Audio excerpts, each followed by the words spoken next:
Ontem a gente comentou aqui do sucesso que é nas redes do Ciro Games, né? O Macalossi chamou a atenção, o Sérgio também, né?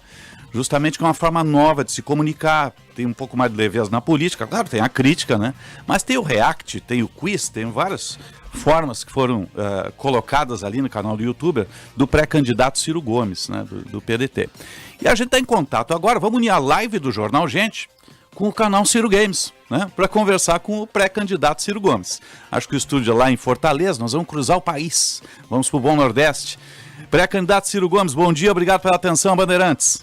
Muito bom dia a todos os irmãos e irmãs brasileiros, gente querida do Rio Grande. Agradeço a Rádio Bandeirantes, a vocês aí, Osíris, Sérgio, Guilherme. É um privilégio de falar com esse pedaço tão querido do Brasil. Bom dia. Bom dia. Obrigado, privilégio é todo nosso. Obrigado pela atenção, Bandeirantes. Como é que surgiu o Ciro Games nesse processo todo de política? A política é sempre muito pesada e o canal acabou trazendo um pouco mais de bom humor, leveza e acabou se transformando aí viralizou nas redes sociais, vamos dizer assim. Como é que começou essa ideia? Olha, foi a pandemia no limite, porque eu muito angustiado com as coisas do Brasil, eu tentei em 2018 dizer que a solução para a tragédia do PT não era o Bolsonaro, embora compreenda a mágoa, a revolta com que o povo resolveu votar contra esse encontro terrível da pior crise econômica da história com a pior crise de corrupção levada ao centro do modelo de poder que o Lula implantou no Brasil. E o Bolsonaro interpretou isso com muita fidelidade. E eu, então, muito angustiado com isso, conhecendo como conheço a vida brasileira, fui contemporâneo do Bolsonaro, sabia que ele era uma promessa mentirosa, eu, então, caí em campo e fui falar para os jovens. Porque eu acho que os jovens brasileiros são aquela fração da nossa população que, a um só tempo, são as maiores vítimas e são também a saída, eu acho, a energia política, porque eles não têm essas paixões que fazem com que as pessoas olhem para os seus ídolos políticos de forma completamente despolitizada, sem juízo crítico nem nada. E aí desci, fui falar em tudo quanto é de universidade, acabava ali de 1h30 de palestras, eu respondia mais 1 hora de perguntas, tirava fotografias, e muita gente vinha ali, como é que eu posso ajudar? E eu fui então criando ali uma turma que eu chamo de turma boa. Aí veio a pandemia, eu tive que interromper isso, era todo dia uma universidade ou duas. Eu tive no Rio Grande do Sul, né, de Santana do Livramento até Porto Alegre, de Caxias do Sul a Santa Maria, todos os ambientes onde tem universidade eu visitei, eu estive com a garotada. E aí daí para diante eu quis tentar mecanismos de manter essa relação e, de novo, fazendo com que houvesse uma discussão de inteligência dos problemas. E não é por nenhuma coisa de propaganda, é que o Brasil precisa que o povo entenda as causas da crise, tanto econômica quanto política, porque sem a gente entender, qualquer um acaba ganhando a eleição, como o Bolsonaro mostrou. Mas o país está todo dia piorando, nós temos pela primeira vez a economia que mais crescia na história do mundo, passa a ser a economia que menos cresce, estamos no pódio da maior inflação do mundo, desemprego aberto junto com a informalidade selvagem, já são 2/3 da força de trabalho do Brasil, e a nação impotente para enfrentar. Por exemplo, vocês têm aí uma seca, uma mudança climática que eu já tinha visto no passado, eu ajudei a construir barragens ali em Santa Maria, não é? Há uma mudança climática e essa seca imensa que está acontecendo hoje praticamente em todo o território do Rio Grande exige uma solução estratégica, como as finanças públicas.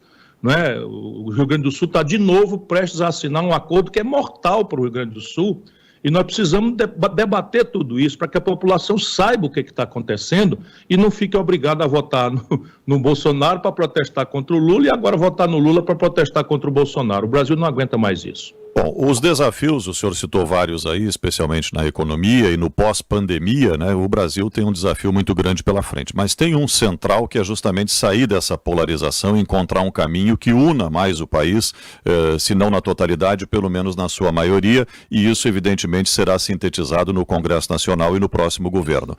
O senhor se considera hoje o caminho viável para uma chamada terceira via e como é que construirá isso daqui até a eleição de outubro? Me desculpe eu dizer isso com certa brevidade, mas essa expressão terceira via é uma ideia preguiçosa da mídia de São Paulo. O que está em discussão não é Chico, Manel ou Maria. Se nós deixarmos que a discussão seja Chico, Manel ou Maria, de novo, vai acontecer os apaixonados do Lula. O Lula pode fazer o que bem quiser, falar mal de Jesus, bater na mãe, andar pelado na rua, e as pessoas dizem, olha que lindo, que maravilha, e os fanáticos do Bolsonaro a mesma coisa. Então, a gente precisa mudar o método. Em vez de Chico, Maria ou Manel, a gente precisa fazer um debate em que a gente envolva o povo na resposta da pergunta, o que aconteceu? O Brasil era o país que mais crescia no mundo. Entre 1930 e 1980, crescemos 6,7% ao ano, chegamos a crescer 15% no único ano. Sem crescer, não tem como distribuir renda, melhorar a qualidade da saúde, da educação, e nem tem muito remotamente nenhuma condição de empregar o nosso povo, de criar espaço para melhorar a produtividade e a renda do trabalho, que são os salários. Porque, o que aconteceu? E aí, de novo, não é por acaso, se você bem reparar isso que eu estou querendo dizer, com a sua paciência, o modelo econômico do Lula é rigorosamente o mesmo modelo econômico do Fernando Henrique, rigorosamente o mesmo modelo econômico da Dilma, rigorosamente o mesmo modelo econômico do Michel Temer e do Bolsonaro. Câmbio flutuante, superávit, meta de inflação, agravada agora por um teto de gastos, e o modelo de governança política. Ô, meu irmão gaúcho, por favor, abra o seu coração para a gente pensar juntos. Não tem nenhuma razão para você tomar decisão agora sobre quem vai comandar o destino dessa grande e sofrida nação. Mas pense um pouquinho comigo. O Valdemar Costa Neto, que é o presidente do partido do Bolsonaro hoje, foi preso e pagou uma cadeia porque foi um dos responsáveis pelo escândalo do Mensalão, porque o Lula deu o DENIT, que é o Departamento de Estradas e Rodagem do Brasil, responsável pelas estradas, para ele roubar. O Roberto Jefferson, que está em prisão domiciliar, o Lula tinha, porque defendeu o Bolsonaro, foi o homem que fez a defesa do Collor na sessão do impeachment, o homem que estava com o Fernando Henrique e o homem a quem o Lula deu os correios para roubar e detonou dali o escândalo do Mensalão. Então, veja, se nós conservarmos as mesmas pessoas, os mesmos valores, a mesma estratégia de administrar o modelo econômico é o seguinte, é emprego, salário, juro do crediário, aposentadoria, investimento público, tipo de como é que se cobra imposto, como é que se deixa de cobrar imposto, como é que se remunera a previdência, como é que se paga os aposentos. Isso é que é modelo econômico. E o modelo de governança política, entra governo e sai governo, a conversa é diferente, a bandeira um é vermelha, outra é azul, a retórica é totalmente diferente, a enganação de propaganda é totalmente diferente, mas quando você vai na prática, lá está o Lula fazendo o grande conchavão. Dizem para o povo que houve um golpe, que derrubou a Dilma, assim, se houve um golpe, vamos raciocinar juntos. Esse golpe, ou seja, a cassação da Dilma, foi feita pelo Senado Federal. Quem presidiu o Senado Federal na data? Renan Calheiros e Eunício Oliveira. Com quem que o Lula está agarrado hoje? Renan Calheiros e Eunício Oliveira. Governador. Aí o Lula... Pois não, desculpa. Não, eu ia lhe perguntar, o senhor está mencionando casos de corrupção. O senhor contratou para sua campanha o João Santana. Ele também foi condenado por corrupção na Lava Jato. Não é uma contradição? Não foi. A imprensa diz isso para tentar me impor uma contradição, mas o João Santana foi absolvido, mesmo pela severidade arbitrária do Sérgio Moro, o João Santana foi absolvido da acusação de corrupção. Ele foi condenado a partir de uma denúncia de contabilidade, de natureza contábil, que é o que nós chamamos Caixa 2. E devolveu o dinheiro e pagou muito caro e já cumpriu a pena. De maneira que ele simplesmente, a gente também pode dar um testemunho, ele foi um prestador de serviços, todo mundo sabe que ele prestou o serviço de publicitário, só que o patrão dele, que era o Lula, pagou por fora. Evidentemente isso está errado, ele já pagou muito caro e ninguém defende a condenação eterna para ninguém. Ele já cumpriu a pena e está completamente de volta à cidadania plena dele. Uhum. Agora, pré-candidato Ciro Gomes, o país perdeu algo que era muito precioso, valoroso, que vinha já desde lá do governo Fernando Henrique Cardoso, né, que é a estabilidade. Isso acabou se esboroando nos últimos 3 anos, 4 anos. Como recompor isso? Como trazer isso de volta para o brasileiro e alinhar a economia do país? A resposta pede que eu lhe faça um pequeno reparo histórico. Quem fez o Plano Real, apesar da massiva propaganda do Fernando Henrique, foi o Itamar Franco. Sim. E eu fui o ministro da Fazenda que consolidou o Plano Real. Correto. Só para alinhar, porque a resposta está aqui. Veja, a inflação brasileira, de novo, e isso é o que nós precisamos discutir. A inflação brasileira tem 2 pedaços. 1/3 dela é uma pressão internacional. A gente tem que ser sério para discutir essas coisas. É uma pressão internacional, por quê? Porque com a retomada da economia mundial, depois da pandemia, especialmente a China, os Estados Unidos, que passou a crescer muito pesadamente, houve uma espécie de desabastecimento em muitas cadeias produtivas. Por exemplo, a indústria automobilística despencou no Brasil, em janeiro, está faltando o microprocessador. Deixa eu abrir um parênteses e olha a irresponsabilidade do Bolsonaro. O Brasil é o único país abaixo da linha do Equador que estava se esforçando para produzir processadores no Centec aí no Rio Grande do Sul. O Bolsonaro, sem nenhuma razão para isso, criminosamente está tentando fechar o Centec, e nós estamos lutando para isso não acontecer, porque está em falta processadores no mundo e o Brasil é o único país que tinha feito já um investimento importante para ter autonomia em microprocessadores. Pois bem, voltando aqui à explicação. Então, essa parte da inflação, digamos assim, dos 10,5% da inflação, 3% é esse peso de fora. O resto, meu irmão, deixa eu dizer para vocês, é produzido pelo governo. E qualquer brasileiro gaúcho que esteja nos ouvindo, na capital, na metade sul, que é a região que mais empobreceu no Rio Grande do Sul, ou nesse eixo extraordinário que está se desindustrializando, mas é uma indústria importante, Caxias do Sul, Porto Alegre, qualquer pessoa vai entender o que eu estou dizendo. Primeiro componente da inflação produzida pelo governo, a criminosa política de preços da Petrobras. Dolarizar os preços do combustível no Brasil e estabelecer uma paridade internacional, de maneira que o custo do barril de petróleo no Brasil, a Petrobras gasta $10 para produzir, quando bota tudo quanto é de coisa, inclusive imposto em cima, ele chega a $30. E a Petrobras está impondo ao povo brasileiro, explorando o seu monopólio natural, $91, que é o preço do Brent em função da especulação internacional.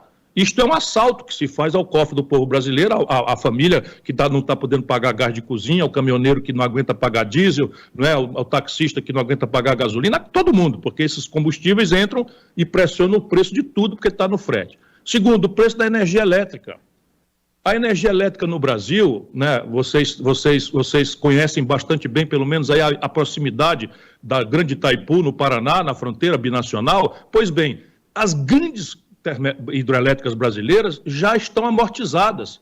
Ou seja, aquele pedaço da conta que você pagava, que todos nós pagamos, para ir pagando o investimento do passado, já está feito, já pagou. Então as tarifas brasileiras deviam estar caindo, porque esse componente... E elas estão subindo 200% acima da inflação. Por quê? Porque criminosamente, aí não é o Bolsonaro, Lula, Fernando Henrique, indexaram, vincularam a tarifa de energia não ao custo de produção da energia elétrica que é feita em real no Brasil, vincular ao dólar via IGPM, como o aluguel. Aí o Bolsonaro toma posse, desculpa, só explicar para o povo, o Bolsonaro toma posse, o real estava 3,70 por dólar, agora está 5,30, já chegou a 5,70.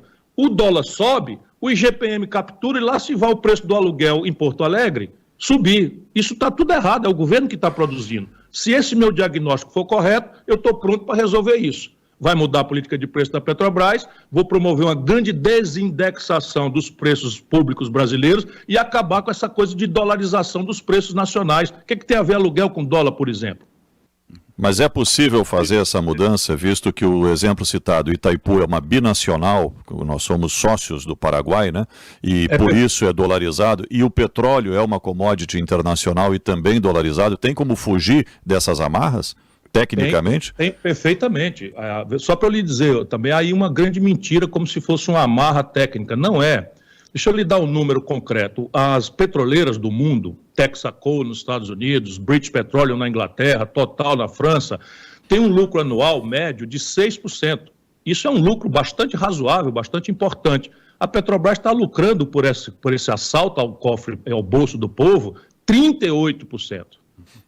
Pode acreditar, o gaúcho que está nos ouvindo, é um assalto, de fato é um estelionato, e a explicação é de que, ao invés de pegar essa montanha de dinheiro e abater a dívida da Petrobras, esses canalhas, tudo básico, tudo subornado, todos eles estão subornados, estão antecipando a distribuição de lucros e dividendos, pelos quais só no Brasil eles não pagam imposto. Então, o cidadão de classe média, vocês jornalistas, morre no fim do mês com 27,5% de imposto de renda no seu salário, e quem ganha R$1 bilhão na pessoa física de lucros e dividendos não paga imposto no Brasil. Pagava quando eu era ministro da Fazenda do Itamar. Então, tudo isso é uma questão política, acredite. Não estou dizendo que é fácil nem trivial, mas tecnicamente, vamos pegar Itaipu. Nós não precisamos dolarizar a tarifa aqui. O Brasil tem uma cota de energia que nos pertence e a gente faz a contabilidade que quisermos. Claro que quando o Uruguai nos vendeu o excedente, é justo que eles cobrem como pela picanha. A moeda de livre curso internacional é o dólar. Quando a gente compra uma picanha do Uruguai, a gente acaba pagando para eles em dólar. Até a hora que a gente construa aí uma moeda do Mercosul, que eu pensei muito nisso quando ajudei a construir o Mercosul lá atrás, mas enquanto isso, tudo bem. Porém, o combustível, meu irmão, não há nenhuma razão técnica para isso acontecer. Pode acreditar, o gaúcho está nos ouvindo. É um assalto à mão desarmada, produzido pelo governo brasileiro.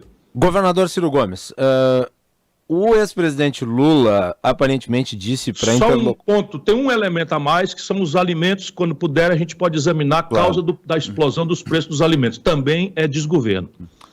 Governador Ciro Gomes, o ex-presidente Lula, aparentemente, segundo o que informa a coluna Radar da Veja, falou com interlocutores no MDB de que o PDT, o seu partido, lhe abandonaria nesta campanha e que o senhor não seria candidato.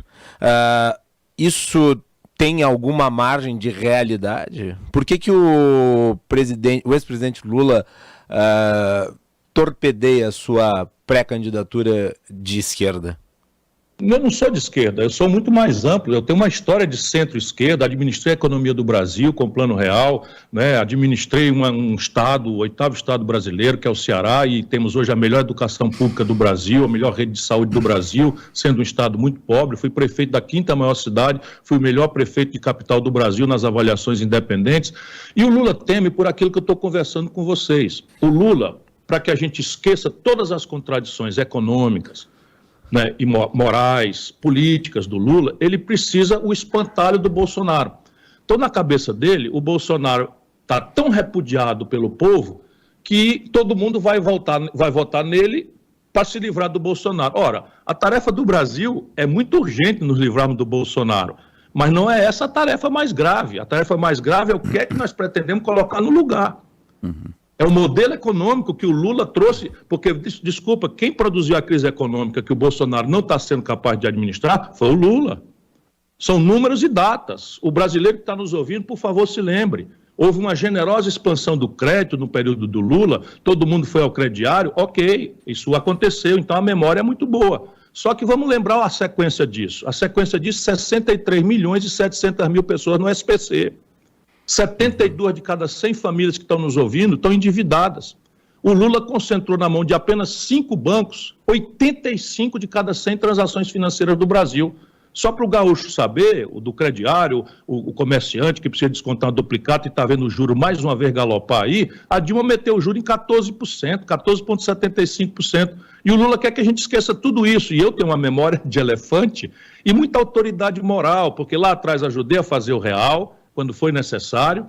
Depois ajudei o Lula, mesmo tendo sido candidato contra ele em 3 eleições, né, quando fui chamado para colaborar, foi a mim que ele confiou a maior obra do seu governo, que foi o Projeto São Francisco. E ele quer ver o diabo e não quer me ver na frente, porque eu, respeitosamente, vou mostrar que o Lula, né, corrompeu-se. Lamentavelmente, é muito duro uma pessoa dizer isso de um velho amigo de longa data, não é? Mas o Lula corrompeu-se completamente. Olha o que ele está fazendo, irmão.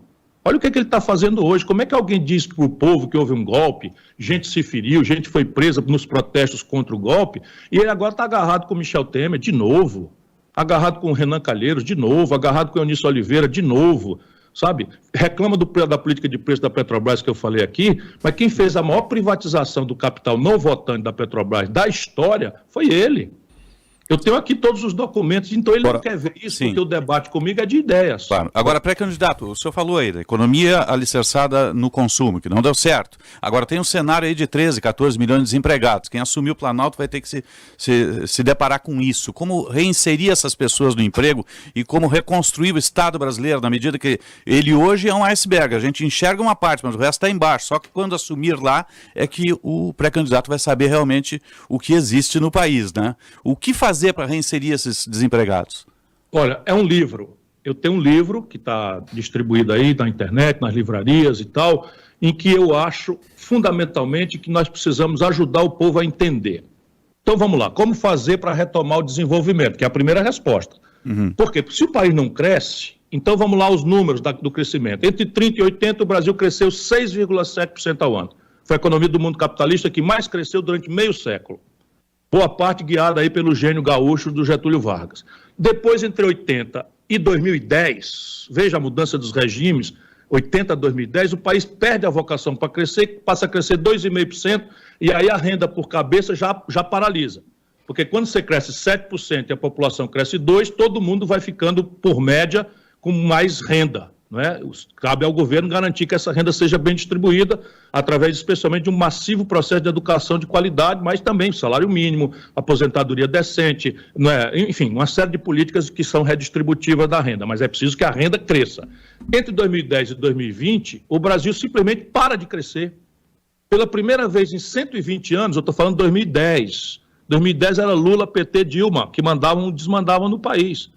E desses 10 anos que o país cresce zero pela primeira vez em 120 anos, foi 6 anos de Lula, PT, 2 anos de Michel Temer, que o Lula irresponsavelmente botou lá na sucessão, apesar de eu ter protestado na época, e 2 anos de Bolsonaro, que não soube resolver o problema, está agravando o problema, mas não se pode dizer que ele é o responsável por essa crise. Essa crise foi produzida pelo PT, porque mandou o país à farra do consumo, implodiu o crédito popular e das empresas, né, e trabalhou com a manipulação de 2 preços absolutamente artificiais, o câmbio e a taxa de juros. Voltaremos a discutir isso agora, vamos para a solução.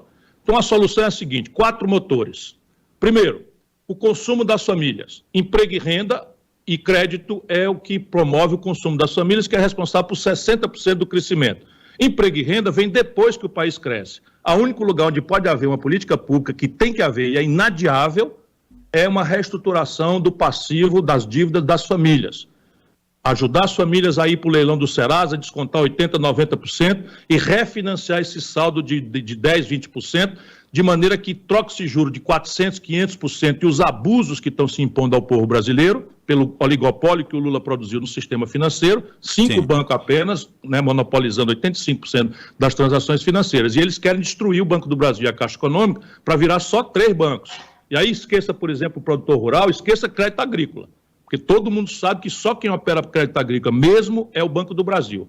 Então esse é o primeiro movimento. Segundo, 6 milhões de micro e pequenas empresas hiperendividadas. Eu quero pegar uma fração das reservas cambiais, que hoje são 340 bilhões de dólares, eu quero pegar e transformar uns 70 bilhões de dólares num fundo soberano para reestruturar a dívida das empresas mediante um programa de reinvestimento. Terceiro, o investimento público. Hoje, meu irmão, deixa eu dar o número para vocês. O Brasil está com o menor investimento público da história. 14 mil obras paradas. Vocês sabem o que é isso lá no Rio Grande, né? Duplicação de rodovia, etc. Tudo parado, sem se falar na precariedade da infraestrutura brasileira. Agora, sabe o que é que sobra de investimento esse ano? 22 bilhões. Sabe o que é que essa gente está fazendo? Entregou tudo para a roubalheira da tal emenda do relator. Então, todo o dinheiro que tem no Brasil não está obedecendo a nenhuma estratégia, nenhum planejamento, 14 mil obras paradas e a farra das emendas de relator, do orçamento secreto, que é como a imprensa de São Paulo chama, roubalheira. Estão roubando 40% desse dinheiro, salvo exceções. É preciso restaurar o orçamento público e aqui tem um conjunto de propostas. Por exemplo, o imposto sobre grandes fortunas de 50 centavos a cada R$100 de patrimônio, dos patrimônios superiores a 20 milhões de reais. Eu arrecado 60 bilhões por ano. Acabar com 20% das renúncias fiscais. Não sei se o gaúcho sabe, mas salmão, queijo suíço e filé mignon meteram na cesta básica para não pagar imposto. Só o PIS/COFINS desses 3 produtos de luxo arrecada 8 bilhões de reais por ano. Só para você ter uma ideia, com 8 bilhões eu boto 1 milhão de crianças numa creche em tempo integral, como nós estamos universalizando aqui no Ceará. Depois eu vou acabar com a brincadeira do Brasil ser o único país do mundo que não cobra imposto sobre lucros e dividendos empresariais. Isso arrecada 70 bilhões de reais por ano. Portanto, eu já estou me aproximando aqui de 200 bilhões de reais por ano, que bem ordenado e bem planejado, retoma o desenvolvimento do país e se associa com a iniciativa privada, especialmente em infraestrutura, que é por onde a gente pode reacender a chama do crescimento econômico no Brasil. Eu quero... E por fim, só mais um que eu quero lembrar, é a perda de poupança e de emprego que o Brasil está tendo pela estupidez da importação de tudo o que o Brasil está consumindo. Tudo. Então faz sentido um país como o Brasil, que tem tecnologia, que tem expertise, que tem capacidade de refino, ficar importando querosene de aviação, óleo diesel, gás de cozinha e gasolina dos Estados Unidos, gerando emprego lá e dolarizando os preços aqui. Eu vou retomar imediatamente a verticalização da capacidade de refino brasileira e não precisa ser estatal. Eu vou chamar quem quiser vir, mas haverá um estímulo para a produção de todos os insumos do complexo industrial do petróleo, gás e bioenergia internamente no Brasil, economizando dólar e gerando emprego aqui. Depois você tem um complexo industrial da saúde. Desculpa, eu estou cansando vocês, mas o povo precisa saber que o Brasil tem alternativa. Quando o Lula acabou a brincadeira dele de mandar e desmandar no Brasil, o Brasil estava gastando 17 bilhões de dólares por ano, gerando emprego na China, na Índia, importando cama de hospital, prótese de hospital, meio de diagnóstico médico, química fina, remédio. Qual é o sentido disso? Você faz um complexo industrial da saúde na metade sul do Rio Grande do Sul, associando universidades à compra governamental, e o Brasil se liberta disso e vira um grande exportador no complexo industrial da saúde. O capacete do Gripen, que é o complexo industrial da defesa, é feito aí no Rio Grande do Sul. Sim. Eles quiseram vender a Embraer, eu enlouqueci, subi nas paredes, fui para a justiça, mandei carta para os estrangeiros denunciando a falcatrua de vender a Embraer. Por quê? Porque na hora que a gente verticaliza a tecnologia do Gripen, que é um acordo raríssimo que a Saab faz conosco, a verticalização desse complexo industrial vai para a microeletrônica, e o Brasil não pode mais ter a ilusão de que vai pagar um modo moderno de vida do nosso povo com milho, soja, sabe, minério de ferro bruto e petróleo in natura. Essa conta não fecha. Sim. O senhor tá apresentando soluções aí, as suas propostas, mas muitas delas, ou talvez a totalidade, precisem passar pelo ambiente político, que é o Congresso Nacional especialmente. Numa eventual chegada ao segundo turno, ou até mesmo numa eventual eleição sua para a presidência da República, o senhor que é um crítico de Bolsonaro e de Lula, de suas políticas, como vai ser a composição com esses dois segmentos? Com qual o senhor se identifica mais? Onde o senhor buscaria maior apoio para poder ou chegar à eleição, em caso de um segundo turno, ou mesmo aprovar propostas? Essa é a armadilha que nós precisamos tirar no Brasil, porque se temos um problema econômico, temos um problema político. Deixa eu perguntar para o brasileiro gaúcho muito politizado que está nos ouvindo. Deu certo? Essa é a pergunta. Esse negócio de conciliar com essa gente, deu certo? Essa coisa de vender alma, deu certo? Escuta aqui, da democracia para cá, o Collor governou com essa gente e foi caçado. O Lula governou com essa gente, pagou uma cadeia grande. A Dilma governou com essa gente e foi caçada. O Michel Temer governou com essa gente e saiu pela porta do fundo. O Fernando Henrique governou com essa gente, nunca mais o PSDB ganhou uma eleição nacional. E agora o Bolsonaro, que prometeu mudar, governa com essa gente, está desmoralizado. Ou seja, não é que seja fácil, mas por este caminho, que é essa rendição imobilista, de que é assim mesmo, tem que negociar com eles, é a certeza do fracasso. Porém, eu quero dizer, com toda humildade, apresentando o meu currículo, que eu sou um homem muito experiente.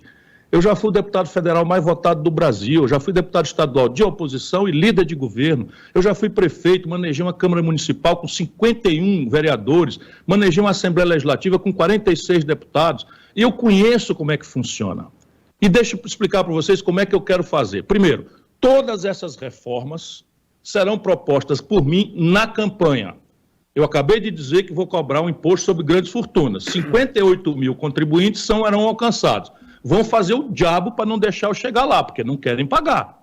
E eu até compreendo isso. Se eu conseguir mostrar para a mãe que está precisando de uma creche, que prometer creche sem dizer de onde vem o dinheiro é uma mentira, que só faz com que ela vote e se decepcione, vote e se decepcione, vote para protestar, vote no Bolsonaro para protestar contra o Lula, vote no Lula para protestar contra o Bolsonaro, eu estou propondo um caminho alternativo. Então, todas as propostas serão apresentadas antes. Para quê? Para que, quando votar em mim, o cidadão saiba que está votando num punhado de ideias. E o político que vai se eleger comigo, e é preciso ter clareza, eu sou um democrata, quem o povo eleger, é com este que eu vou negociar. Eu não vou andar mentindo aí que vou chegar de paraquedas e vou mudar tudo numa chicotada. Não quero ser imperador nem dono da verdade. Quem o povo eleger, eu vou negociar. O que eu prometo ao povo brasileiro, o que eu fiz a vida inteira, eu vou negociar por cima da mesa. Não roubarei e não permitirei que se roube no meu governo. Também respondo por essa exigência moral, seja qual for o critério com que se queira examinar a minha biografia. Governador... Na sequência, só termino porque é uma estratégia para substituir esse imobilismo que aceita tudo porque parece que não tem alternativa. Se eu proponho antes, o povo vota em mim na ideia. Segundo, eu proporei todas as reformas num pacote só nos 6 primeiros meses, porque é a hora mágica da força moral de um presidente recém-eleito. Nós fomos jogados na lata do lixo em troca do poder. E eu, então, vou trocar a minha própria reeleição, que eu acho gravemente errado, eu vou propor que não tem mais reeleição para mim, em troca da reforma a benefício do país. E terceiro, para terminar, eu vou chamar um novo pacto de governadores e prefeitos. Hoje, por exemplo, vamos tomar o Rio Grande do Sul. O Rio Grande do Sul está na iminência de assinar uma espécie de falência. E isto é simplesmente um erro grave. Por quê? Porque do jeito que estão assinando, mata o Rio Grande do Sul. Só para vocês terem uma ideia, eu fui colega do Colares, para quem vai um abraço, aliás, vai um abraço para os meus amigos, a Juliana Brizola, essa mulher extraordinária que está nos ouvindo, o Pompeu de Matos, esse gaúcho da melhor cepa, o Afonso Mota, enfim, isso é a minha tropa. E para o Romildo Bolzan, que eu quero que seja o nosso governador e eu vou com ele restaurar o Rio Grande do Sul e a sua força e o seu prestígio que estão aí machucados há muitos anos. Então, veja, a dívida do Rio Grande do Sul leva quase 14%. Eu estava dizendo do Colares, hoje a brigada de vocês tem 1/3 do efetivo que tinha quando eu era governador. O Ceará multiplicou por 3 o seu efetivo de lá para cá e o Rio Grande do Sul encolheu por 1/3. O professorado da melhor educação do Brasil, que era o Rio Grande, se sente completamente constrangido, desmoralizado, né? E o Rio Grande está com gravíssimos problemas. E não é culpa do Rio Grande. O Palácio do Piratini praticamente virou uma usina de destruição de liderança. Por quê? Porque a União Federal impõe, como está tentando impor de novo, eu recomendo, não assinem.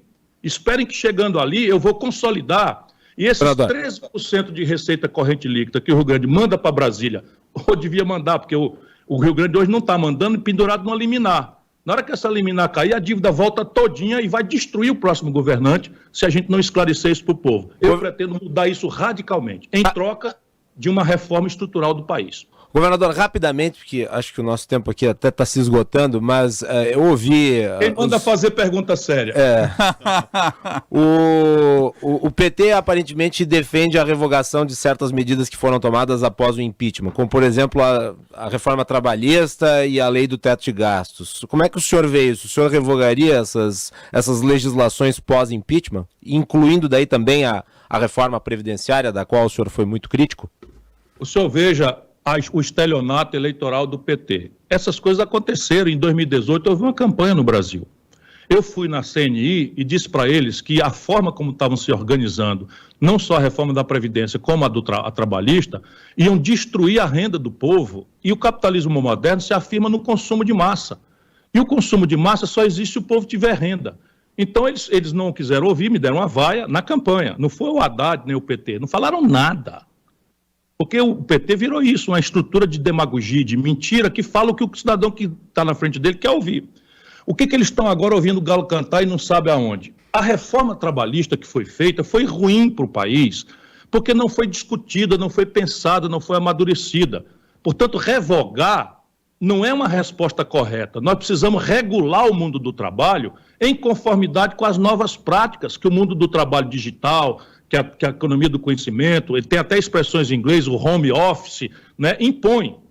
Portanto, nós precisamos corrigir isso em diálogo com as centrais sindicais, mas veja, a guia não pode ser a desmoralização do trabalho, a introdução de insegurança jurídica e insegurança econômica, que não botou país nenhum para frente. Só para todo mundo saber, a China está vindo com essa força toda, passou o Brasil em matéria de custo por hora trabalhada.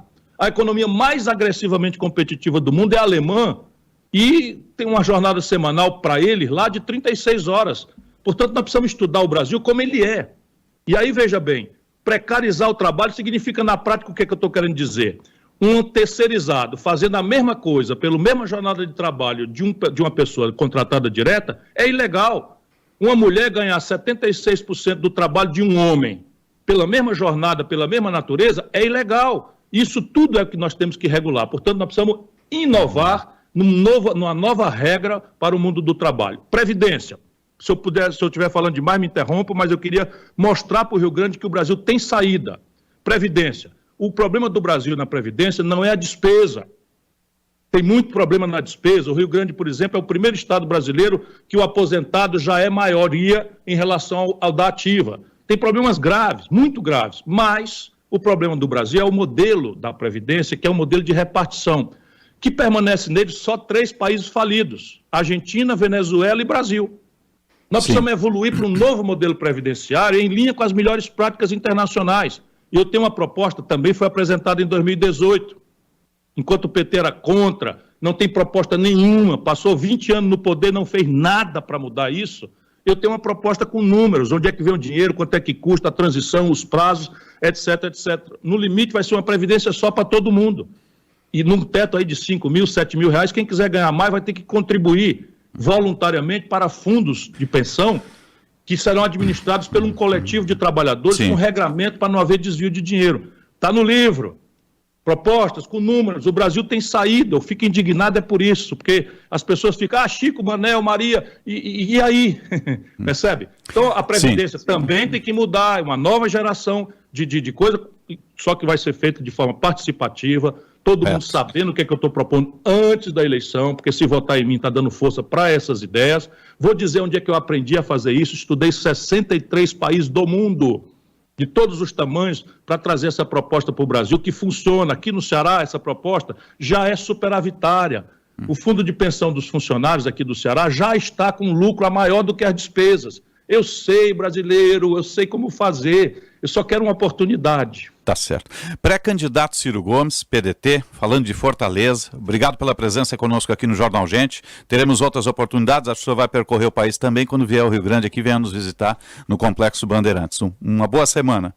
Uma boa semana, obrigado a Bandeirantes, mais uma vez, Guilherme, Sérgio, Osíris, eu sei com que credibilidade vocês tangem esse horário nobre que chega no Rio Grande inteiro e no mundo, por causa da internet. Um abraço a vocês, desculpa aí se eu canso um pouco vocês, mas eu vou encher o saco dos jornalistas, mostrando que o Brasil tem saída, mas definitivamente nós precisamos discutir, debater, e hoje o que eles estão planejando é não ter debate. Mantenha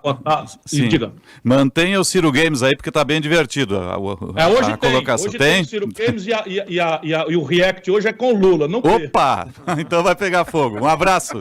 Um abraço grande. Bom trabalho. Um abraço.